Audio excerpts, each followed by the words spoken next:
ইসলামে দাড়ির গুরুত্ব কেমন? বিপদ থেকে বাঁচার জন্য দাড়ি চেঁচে ফেলা যাবে কিনা? ইসলামে দাড়ির গুরুত্ব অপরিসীম। এটিকে ওয়াজিব বলেছেন ফুকাহা একরাম, মেজরিটি ফুকাহা একরামই ওয়াজিব বলেছেন যে ইসলামে একজন পুরুষ তার জন্য দাড়ি লম্বা করা ওয়াজিব। এক মুষ্টির নিচে দাড়ি কাটা প্রায় সব উলামা একরামের মতই নাজায়েজ এবং গুনাহের কথা ওয়াজিব তরক করা। কোনো মানুষ যদি কোনো বিশেষ বিপদে পড়েন, সে অবস্থায় তিনি দাড়ি ছোট করা বা চেঁচে ফেলতে পারেন কিনা? এর উত্তর হলো যে যদি কারোর অসুস্থতার কারণে দাড়ি চেঁচে ফেলতে হয়, না হলে তার মৃত্যুর মুখোমুখি হওয়ার আশঙ্কা থাকে কিংবা দুরারোগ্য ব্যাধিতে তার কষ্টে নিপতিত হওয়ার আশঙ্কা থাকে, তাহলে তিনি এটি করতে পারেন। যেমন এমন হলো যে অ্যাক্সিডেন্টের কারণে সেলাই করতে হবে, তাহলে ওই জায়গার দাড়িগুলো চাঁচতে হবে, বা বড় কোনো দুর্ঘটনা হলো বা এমন কোনো অসুস্থ হলো যে দাড়ি তার রাখা যাচ্ছে না, দায় রাখতে গেলে তার ট্রিটমেন্ট হবে না, দুরারোগ্য ব্যাধিতে তিনি অনেক কষ্ট পাবেন অথবা মৃত্যুর মুখে পতিত হবেন, এই পর্যায়ে চলে গেলে তখন তিনি দাড়ি চেঁচে ফেলতেন বা ছোট করে ফেলতে পারেন। এর বাইরে যদি দাড়ি থাকার কারণে তার মৃত্যুর মুখে পতিত হতে পারেন, ভয়াবহ কোনো বিপদ হতে পারে, জীবন হুমকির মধ্যে হতে পারে, বা আপনার বর্ণাতীত কষ্ট হবে, এরকম কোনো পরিস্থিতির মধ্যে পড়েন কেউ, তাহলে সেই পরিস্থিতিতে তার জন্য ইসলাম ওয়েব, কাতার ভিত্তিক ফতোয়ার বিশ্ববিখ্যাত ওয়েবসাইট মারকাজুল ফতোয়া ইসলাম ওয়েবে ফুকাহা একরাম মুফতিগণ লিখেছেন যে এই ক্ষেত্রে তার জন্য দাড়ি চাচা বা ছোট করা জায়েজ হবে, কিন্তু এটা ইন্ডিভিজুয়াল কেস স্টাডি করে মুফতি বলতে পারবেন। আমরা সামান্য একটু ঠুনকো অজুহাত দিয়ে, সামান্য একটু বিপদের ভয় আপনার কোনো ওয়াজিব লঙ্ঘন করে ফেলবো, ব্যাপারটা এতটা সহজ নয়। অতএব পরিস্থিতিটা কিরকম, এই পরিস্থিতিতে তার কি করা উচিত, কি করা উচিত না, কোনটা জায়েজ না, এই বিষয়টা সংশ্লিষ্ট বিষয়কে পুরোপুরি খোলাখুলি কোনো মুফতির কাছে উল্লেখ করে তারপরে সমাধান নিতে হবে। তো খোলাসা কথা হলো যে দুরারোগ্য ব্যাধি থেকে বাঁচার জন্য, মরণ ব্যাধি থেকে রক্ষা পাওয়ার জন্য বা ট্রিটমেন্টের অংশ হিসাবে যদি কারো দাড়ি চাচতে হয়, কিংবা এমন কোনো বিপদে পড়েন যে বিপদ থেকে দাড়ি চাচা ছাড়া তার বাঁচার উপায় নাই, জীবন রক্ষার প্রশ্ন আসছে বা এই জাতীয় কোনো জটিলতা তৈরি হয়েছে, তাহলে সেক্ষেত্রে এটি জায়েজ হতে পারে। কিন্তু পুরো বিষয়টা নির্ভর করে যে পরিস্থিতিটা ঠিক কেমন, কোন পর্যায়ে, তার উপরে। নুসরাত জাহান লিখেছেন, রাস্তার পাশে আরবি ক্যালিগ্রাফি করা হচ্ছে। রাস্তা তো নোংরা জায়গা, অনেক সময় রাস্তার ধারে প্রসাব করা হয়, এই জায়গায় ক্যালিগ্রাফি করা কেমন কাজ? প্রথম কথা হলো যে ক্যালিগ্রাফিতে যদি কোরআন কারীমের আয়াত লেখা থাকে, তাহলে সেটা তো ওয়ালে এমনভাবে লেখা দরকার যে একদম নোংরা ময়লা টয়লা লাগবে না, অর্থাৎ কিছুটা উপরে তুলে লেখা হয়। সাধারণত ক্যালিগ্রাফি আমি যতটুকু জানি এতটুকু উপরে রাখাই হয়, এক্ষেত্রে আর একটু সতর্ক থাকা যেতে পারে।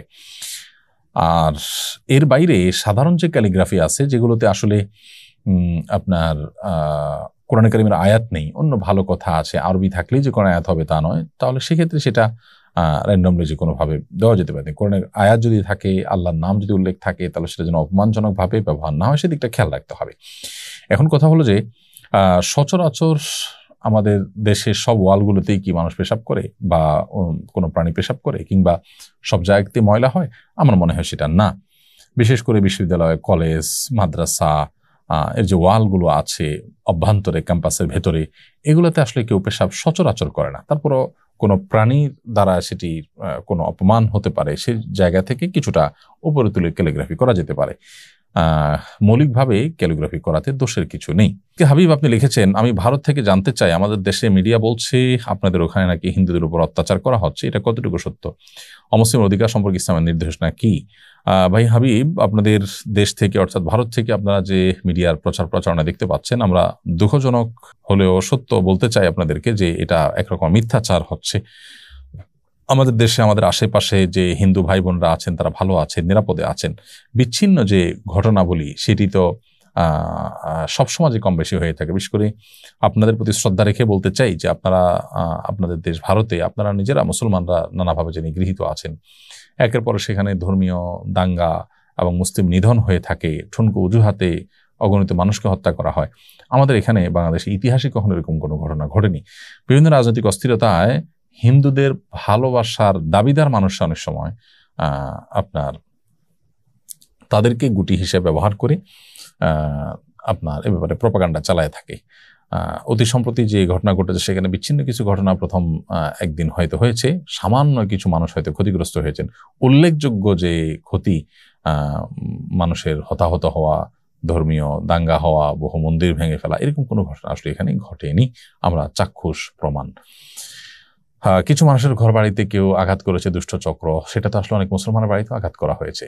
সেটা হিন্দু হিসেবে যতটা হয়েছে তার চাইতে বেশি সরকার দলীয় বিগত সরকারের অনুসারী হিসেবে হয়েছে।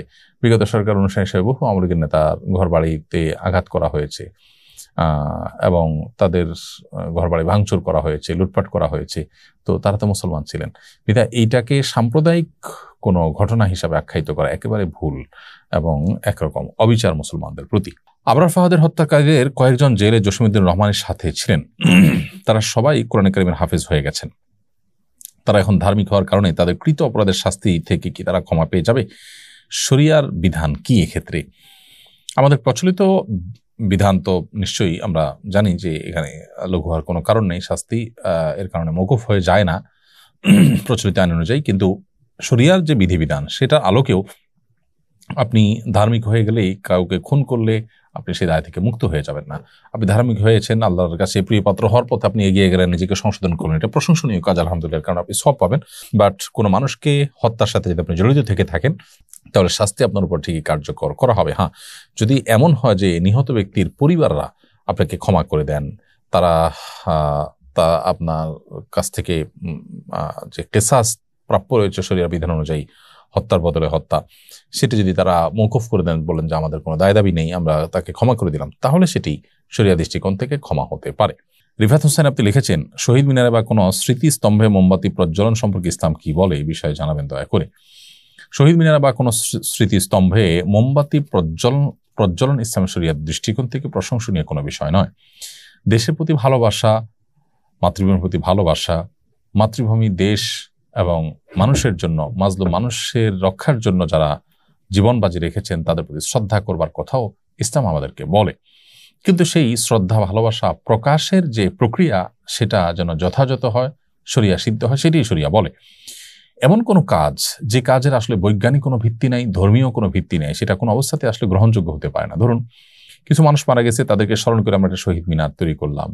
সেই শহীদ মিনারে আমরা যদি মোমবাতি দেই, হাজার হাজার টাকা, লাখ লাখ টাকা খরচ করে ফুল রাখি, তাতে মৃত মানুষদের কোনো উপকারে আসবে না। এটি না বৈজ্ঞানিকভাবে তার কোনো উপকার আসার কোনো সুযোগ আছে, না ধর্মীয় দৃষ্টিকোণ থেকে উপকার আসার সুযোগ আছে। বরং এই টাকা দিয়ে যদি আমি গরিব দুঃখীদেরকে দান করি আর সওয়াবের বিষয়টি আমি তাদের জন্য সওয়াবের নিয়ত করি যে তাদের তরফ থেকে দান করছি, তাহলে ধর্মীয় দৃষ্টিকোণ থেকে এটি তারা আল্লাহর কাছে সওয়াব পাবেন ইনশাআল্লাহ। সেই সাথে তাদের শরণার্থে আমরা যদি গরিব মানুষের জন্য কাজ করি, কোনো কল্যাণমূলক কাজ করি, বা তাদের পরিবারের জন্য আমরা কিছু করতে পারি, সেটাও যৌক্তিক এবং ধর্মীয় দৃষ্টিকোণ থেকে সঠিক। এই জায়গা থেকে এই জাতীয় স্মৃতিস্তম্ভে মোমবাতি জ্বালানো কিংবা ফুল দেওয়া ইসলামের শরিয়ার দৃষ্টিকোণ থেকে অনর্থক কাজ, বরং কোনো কোনো ক্ষেত্রে এটা শিরকের সাথে সাদৃশ্যপূর্ণ।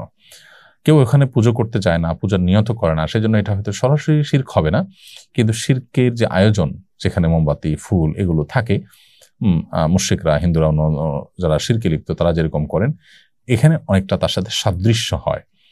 তারা প্রতিমার সামনে দেন, এখানে আমরা একটা স্তম্ভ তৈরি করে স্তম্ভের সামনে দিচ্ছি, ব্যাপারটা অনেকটা কাছাকাছি। তো এই সাদৃশ্য গ্রহণ থেকে আমাদের বিরত থাকা দরকার। এই ব্যাপারে কোনো প্রথিতযশা আলেম সারা বিশ্বব্যাপী কারোর কোনো ভিন্ন মত আছে আমার জানা নেই। আমাদের আজকাল জাগতিক অনেক বিষয় আছে যে বিষয়গুলোর ব্যাপারে হালাল হারাম বাজ বিচার করার মতো হিতাহিত জ্ঞান আমাদের আর নেই, হারিয়ে ফেলেছি। আমরা সমাজের মূল স্রোতে গা ভাসিয়ে অনেকেই কিন্তু অনেক গুনাহে লিপ্ত হয়ে যাচ্ছি। আস-সুন্নাহ ফাউন্ডেশন, উম্মার স্বার্থে, সুন্নাহর সাথে।